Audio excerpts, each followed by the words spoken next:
This is Covering the Spread, part of the FanDuel Podcast Network.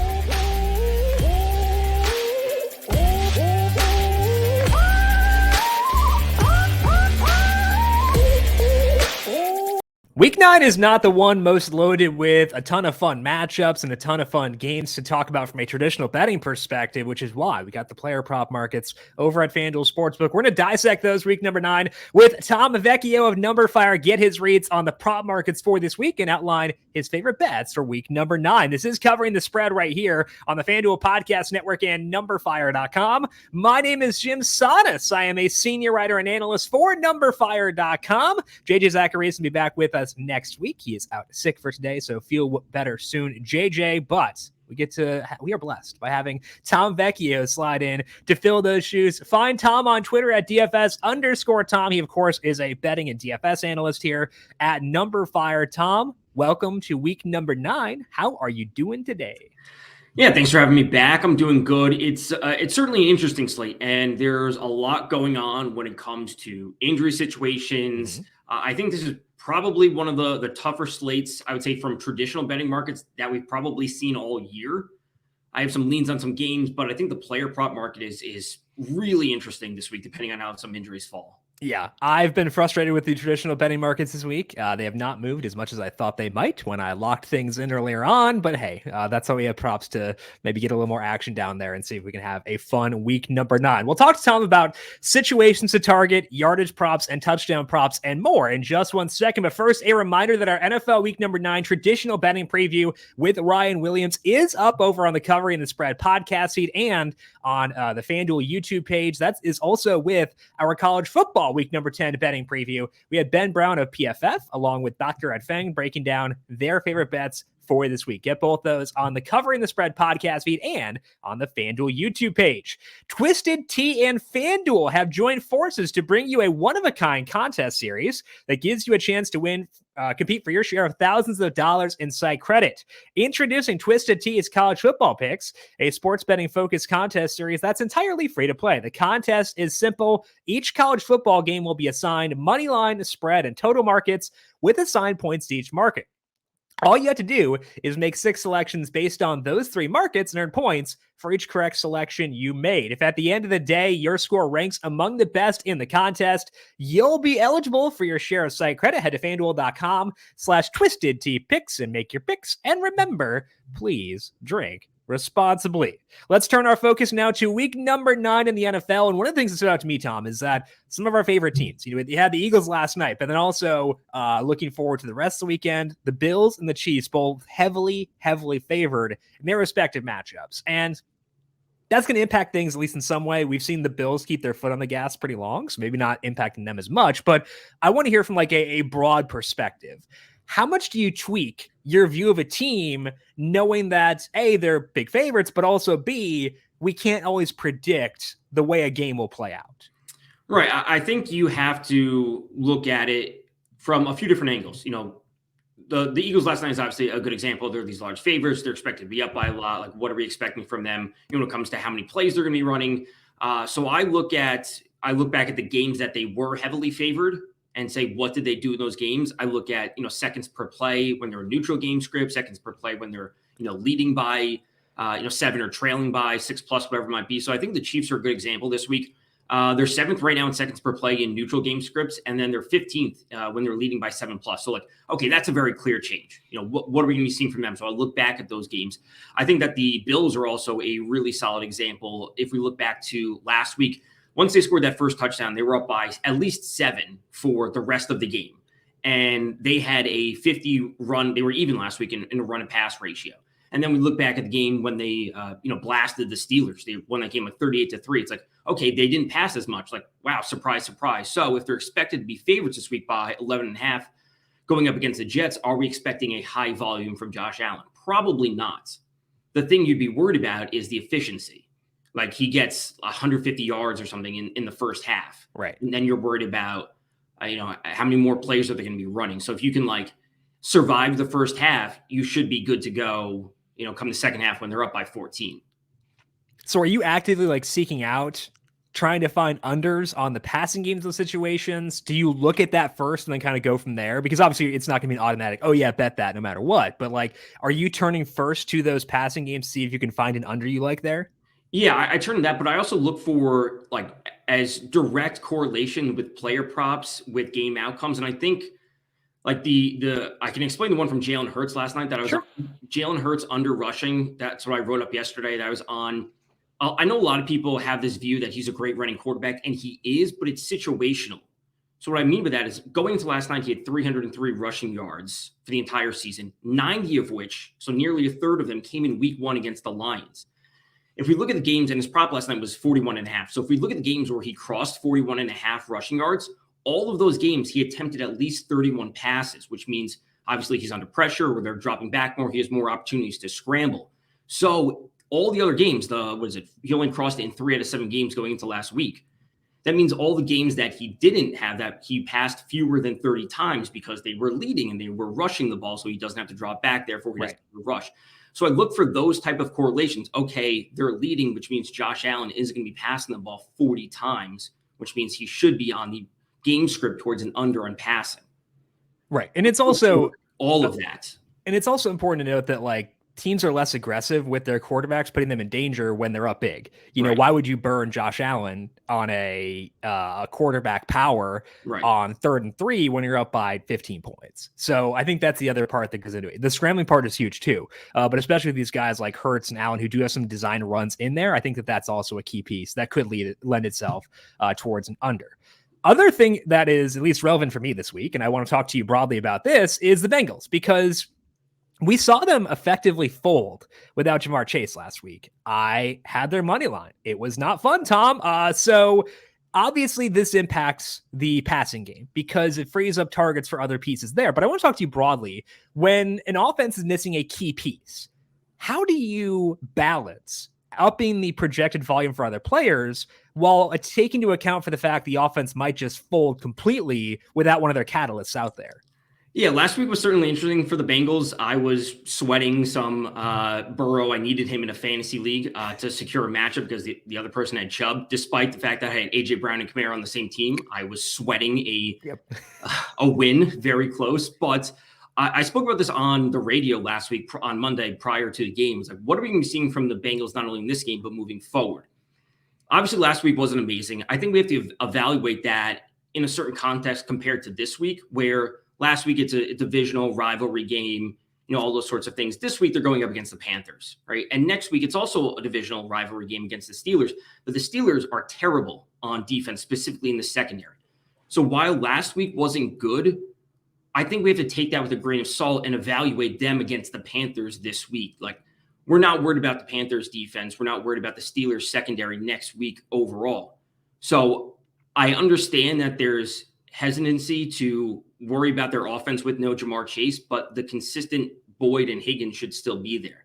So I don't like to paint broad strokes off a 1-game sample size is essentially what I'm saying. We have to evaluate it on a week-to-week basis.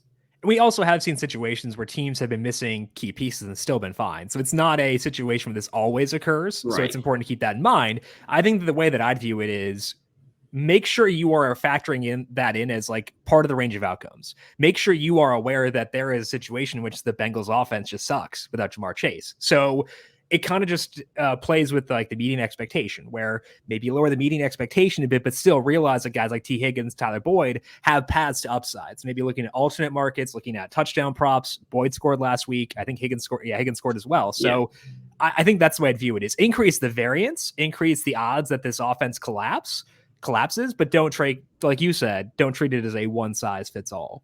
Right. You can't do that. And at that point, if you're worried about the variance, you would. If you're worried about the variance for the wide receivers, I would simply just take the wide receiver that has the longer odds for a touchdown. Also, variance is a good thing if you're accounting for it. Right. Variance is not bad. And I think that that's a misconception around that word. Like you're saying, like you can take advantage of that in a good way too. Exactly. They were both plus money last week. Boyd and Higgins, they both scored. Yeah, exactly. Okay, let's open up things here, Tom, and talk about week number 9. Talk about some games specifically. When you dig into this slate, which fluid situations are you keeping an eye on to potentially bet once prop markets open for those situations? Yeah, first and foremost has to be the Chargers. we know that Mike Williams is out. Keenan Allen's been dealing with this hamstring issue since week 1. Austin Eckler is now dealing with something. What's his status going to be? Because on paper, it's a great matchup going up against the Falcons. But like, who's actually going to be active? So if we rule out Mike Williams, which we know, Keenan Allen, I'm expecting him not to play. Does that mean Josh Palmer's the number 1 wide receiver? I hope so. And then if Austin Eckler, who's been really good this season, like if he's good to go, then we just fire him up in all areas. But if he's not good to go, is Sony Michel going to be seeing touches? So, or DeAndre Carter going to be the number 2? So this is the main thing. But the real answer, I think, or my favorite answer, depending on where the props lie, is Gerald Everett. The Falcons have allowed 552 receiving yards to tight ends. That's the 3rd most in the league. And Everett already comes in with an 18% target share. And he's been pretty consistent. He had 9 targets last week. He's consistently getting to 5, 6, 7 targets. So he's healthy. I love Josh Palmer. I love Josh Palmer in DFS this week. But I think Gerald Everett would be my favorite prop to target against the Falcons. Yeah, Gerald Everett's touchdown odds right now, plus 210. That's not that bad, considering the Eckler is minus 185, which is wild. Given the role he typically has in the red zone, minus 185 is nuts as far as how short that is. So I think that Everett would make sense. I was a bit worried earlier on this week about Donald Parham because I think Everett stinks, like as a football player. And I think they want to reduce his role eventually. But then Parham came back from a concussion and then hurt his hamstring right away. So they can't bench him. They can't. Like there's nothing they can do there. So I was worried about that initially. I no longer have to worry about that. So I think that is a key situation to look into, and I am on board with some Gerald Everett props as well. The next one would be Green Bay wide receivers, because it's a great matchup going up against the Lions. They have to bounce back after, 4 losses in a row now, whatever it is for the Packers. It ain't great. All right. And, Lions have been terrible on defense. We all know this, but who's going to be out there? I think we'll get into them later when it comes to touchdowns, but I think that's a clear spot to look. I have interest in some yardage props when we get there for potentially those players, but it's just too many questions right now. Yeah, it's a weird situation. Another situation where I think they probably want to bench a certain guy, Dobbs, but can't. So it's a rough one for sure. Lazard seems like he's tracking towards playing, but I don't think the practice situation is a lock to make him good. I think the one good thing there is if he winds up being inactive, your bet gets refunded. So Keep that in mind. Know your house rules. Keep that in mind for sure. If he winds up not playing, you get your money back. So account for that and think about that when looking at some prop bets over there. Let's talk about those yardage props that you mentioned. Where are you seeing value right now across different books in the yardage markets? So starting off, Curtis Samuel, 49.5, you can find out there. I think that's at least interesting. This could be a bit of an ugly game going up against the Vikings, but the Vikings have actually been kind of terrible on defense. They've allowed the 4th most receiving yards to wide receivers. And if this game gets out of hand for Washington, they're going to have to pass it. And Curtis Samuel can get that done in two receptions, some big playability. So I certainly like that. Brady is sitting at 272.5 yards, which is very interesting. Everyone's going to talk about the Rams having a solid defense. They're not allowing a ton of yards. The issue I have with that is right now Tampa has a 68.4 pass play percentage, which is the highest in the league. And if you look back at Brady's game logs, he's consistently passing the ball at least 40 times per game, if not like 45 plus, because they're just literally not moving the ball on the ground. Yeah. So when push comes to shove, they have to pass the ball. So, and you can find Brady over 272 for even money. So yes, I get the fact that it's not the best defensive matchup versus the Rams, but based on volume and essentially garbage time, like Brady can get there over 272 just because they're doing nothing on the ground. So those are the first 2 spots that I looked. You can make the same case, I guess, for Terry McLaurin as well as Curtis Samuel along the same lines. But Gerald Everett, once he's posted, I have a ton of interest in there, and then Samuel and Brady. Yeah, going back to the Tom Brady one, there was this quote this week from Byron Leftwich, their offensive coordinator, saying we can run the ball better. It's like, yeah, you can't run it any worse, dude. It's been awful. Like I have because, as a true DFS analyst, I've got color gradients on my spreadsheets, and you look at the Bucs early down rushing offense, redder than red can be. It is bad. So he was right. It could be better, but it's because it can't be any worse. And I think even if they do try to run, I don't think they'll be able to here. So that gives you an extra out on that Brady one, because I just don't think they'll be able to run, even if they want to, which will force them to throw eventually. Yeah, they want to run it, but they haven't been able to do it all season. They didn't do a whole lot last year either. And like Brady, it's an attrition thing with Brady. Like he just gets there because he has to pass the ball 40 times per game, and they may not be super efficient in the passing game.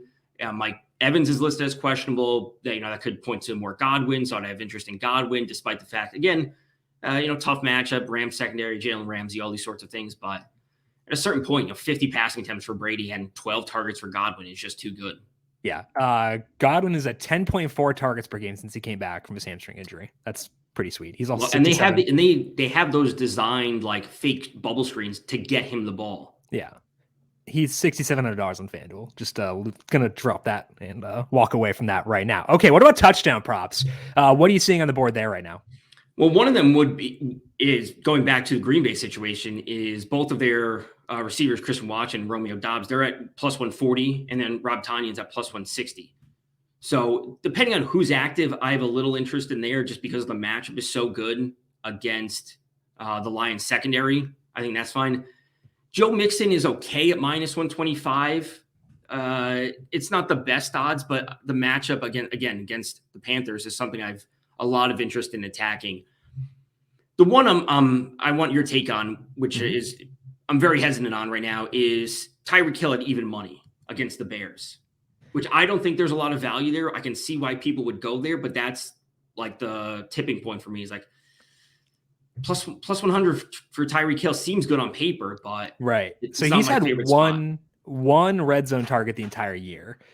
Which means you're not entirely dependent on a big play to get there, but you're pretty dependent on a big play. And I also, again, worry about the wind a bit in that game. It was 13 miles per hour last time I checked, and 13 is not terrible, but I'm a huge I love Tua. I love Tua coming out. I do worry about him in wind. I think that would be a slight concern for me. So full respect to Tua, but might be a couple flutter balls out there. If it's the other one would be Justin Jefferson is also at even money, and he hasn't caught a receiving touchdown since week 1. And he did. Yeah, wow. He did have a rushing touchdown when they were in London against the Saints, but he hasn't caught a receiving touchdown since week 1, which is obviously very surprising. Yeah, considering the role he has, all these sorts of things. It's obviously not the best game environment going up against Washington. There's not a ton of points. Washington's also been, pretty solid in terms of getting pressure on the quarterbacks and some of those things. But I still have interest in Justin Jefferson. The fact that he was quoted in an interview this week talking about not having a receiving touchdown since week 1, and the fact that he does not count the rushing touchdown because he's a receiver and he wants the receptions like that. He said that almost verbatim. So I have a little interest in Justin Jefferson just because of the narrative. Like a little sprinkle on that is something I'll probably be doing. Tom, we're talking narratives here, and you didn't talk up a Kirk Cousins anytime touchdown at 13-1 in his revenge game. Come on. Okay.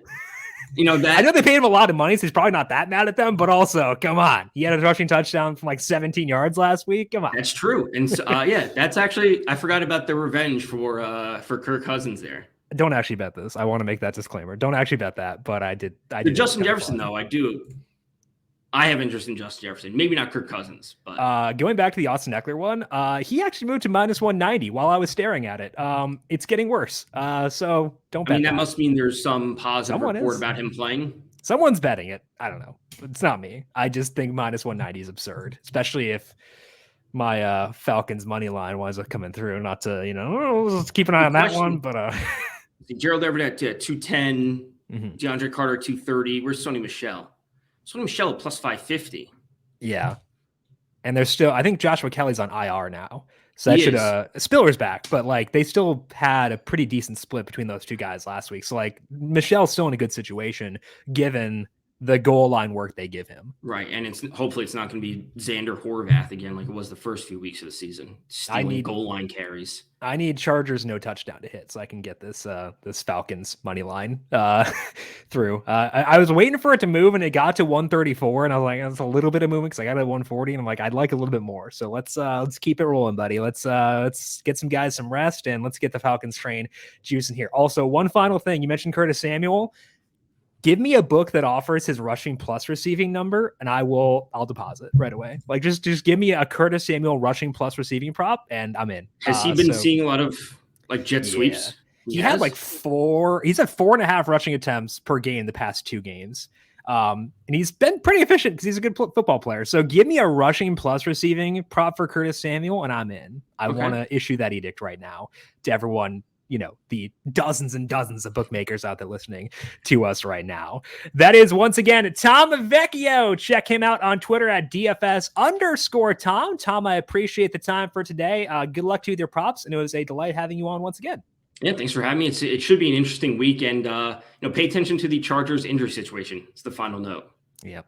Gerald Everett's still relevant, and it makes me very sad every time I have to use him in DFS. Again, Tom is on Twitter at DFS_Tom. You can find his work over at numberFire.com. I'm on Twitter at Jim Sannes, JIMSANNES. Reminder, we have our college football and NFL full preview shows up on the Covering the Spread podcast feed and over on the FanDuel YouTube page. Go check those out right now. But outside of that, have a fantastic week number 9. We'll talk to you once again Monday to get you set for the Ravens and the Saints and prop bets there. This has been Covering the Spread right here on the FanDuel Podcast Network.